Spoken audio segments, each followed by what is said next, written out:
I think art is what we turn to when we want to communicate what our lives feel like from the inside. And so art for me is the greatest experience I have of intimacy with other consciousnesses.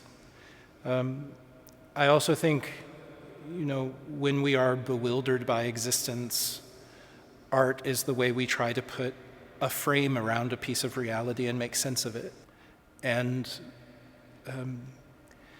seeing other people do that work, whether it's on the page or listening to music or watching a film, feels like a balm to me right now. I mean, even if the only meaning they can make is a representation of their own bewilderment, it makes me feel less solitary.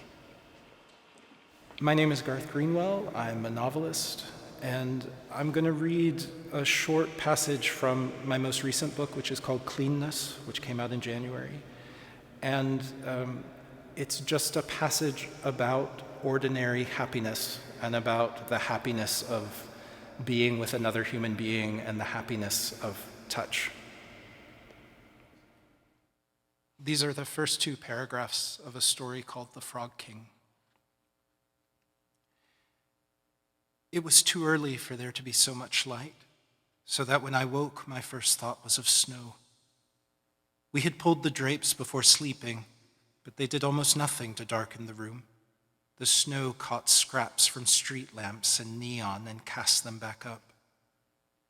It was bright enough to see R still sleeping beside me, cocooned in the blanket I had bought after the first night we spent together, when I woke shivering to find him bound tight in the comforter we were sharing, swaddled beside me.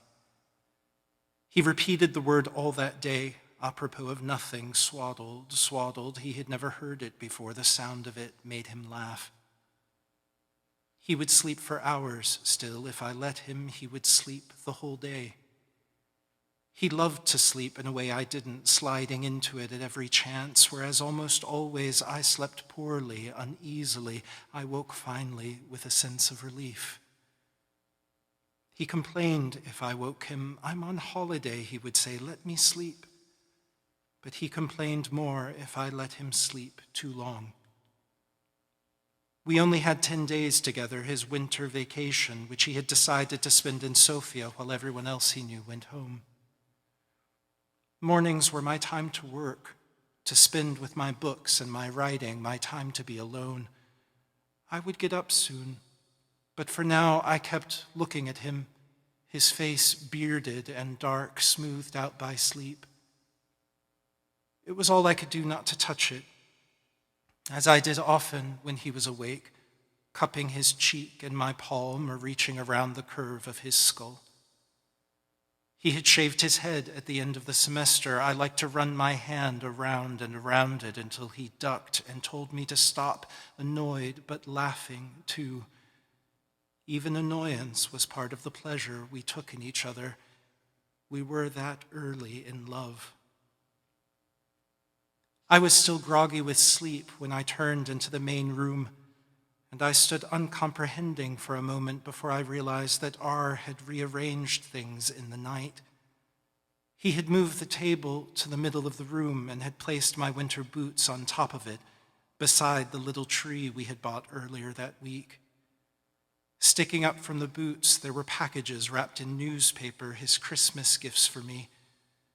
He must have hidden them somewhere after he arrived. He must have gotten out of bed in the night, careful not to wake me. He must have been quiet as he moved the furniture. I caught my breath at it. I felt a weird pressure and heat climb my throat. I felt like my heart would burst.